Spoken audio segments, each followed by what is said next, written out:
Bwana, hiyo matanga bwana. Na wewe ndio ulikuwa unaniambia, nakwambia vizuri. Tuende matanga kwa kinukumu. Hakuna kitu inaniuma kama napewa cabbage ya white na mchele ya white kwa matanga. Na but sio unajua vizuri matanga ya nyumbani haiwezi shinda matanga ya Kisumu. Na wewe bana nikikwambia tuende tupange line kwa nyama. Si ulikuwa unapiga picha Exodus? Si nilikuwa napiga. Si nilikuwa nakwambia nipige picha na yule mrembo. Unapiga picha saa ngapi saa yenyewe unaenda kukula? Mimi nakupanganga vizuri. Matanga unajuanga inakuanga na chakula ni matanga. Bwana wewe acha hiyo bwana. Tungeenda kwa vile matanga imetoka Kisumu tungekula.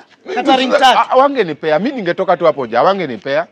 Sasa unalaumu. Hawangenipea. Kwa nini unanipea wai? Mambo ya matanga tu na nyama imetoka wapi? Niko sasa usalimia hata watu wewe pia. Nasalimia watu waje na nikitoka huku juu nasikia tu nyama matanga, nyama matanga. Mimi nimekata. Si tunatoka hapa silikaa chini tukupigia story. Unaona umesema mambo unataka kuninyonya damu. Ani au makatagima mimi. Ni mambo ya nyama na matanga ndio imeni. Mimi si tumetoka hapa na Batwai. Nikamwambia Batwai vizuri. Tuende kwa matanga ile ya Kinukumila, matanga ilikuwa imetoka Kisumu.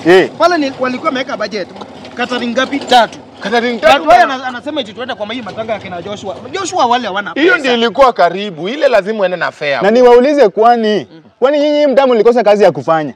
Bwana kazi yenu tu ni kurotate kukula kwa matanga. Wewe uko na kazi gani? Wewe uko na kazi gani? Nyinyi mnachaguanga mahali matanga iko yenye watu wako na pesa mnaenda kukula huko. Luku na una kitu. Sasa unaanza kuongelea mambo ya kukula kwa matanga saa hizi kwa barabara na watu wanafanya kazi, watu waliamka asubuhi, watu wanapiga kazi za maana. Tulikuwa tunatembea na wewe kwa matanga. Sasa nini imechange sasa hivi? Mtu mwenye amekufa kwa hiyo matanga mnamjua?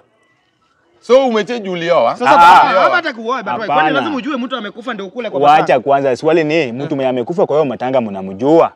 Hatumjui, lakini nani amefunga mdomo ya mwingine asikule kwa matanga? Hata kama kuna kitu ya kugeuziwa, si nyinyi mtageuziwa huko. Na hii mdomo nyinyi mnaingia, hata mjui kifo ya nani. Wewe mdomo wako ni ngumu. Si uingie politics. Hata mjui mtu alikufa kifo gani, mshaenda kukula kwa matanga yake. Jabu ndio anatuambia story na kazi. Wewe unafanya kazi gani? Uko na kazi gani ambayo unatuambia?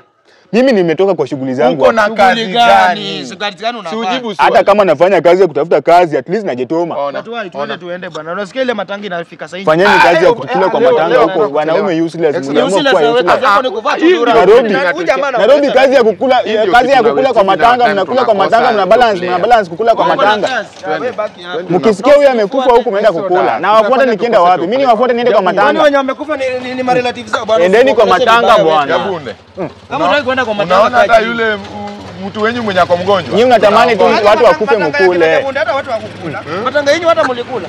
Watu walikula. Hatuwezi pika watu kama nyinyi mkule. Matanga yenu mlikula. Hatuwezi pika watu kama nyinyi mkule. Nilikula matumbo kwa kina matanga yenu. Na hiyo ndio ilikuwa favorite. Na that's my best friend. Hiyo kwanza hata ulikula kama sikuone, ningekuona ungekula kwa hiyo boma. Nakula matumbo kwa matanga yenu my best friend. Hakuna bwana. Walipewa free kwa Slaughter. Nyinyi ni watu bure bwana. Endeni mtafute matanga mengine mkule. Mnatamani watu wakufe mkule nyinyi. Ampikangi, that's why wetu wenyu hawakufa. Unaona huyu venye amenona tu ujinga. Utakuja kwa matanga kwetu wewe. Lazima kukunywa supu ya matanga. Hata mjui nani amekufa. Vitu zitawafuata huko. Vitu zenyu zitawacha kusimama.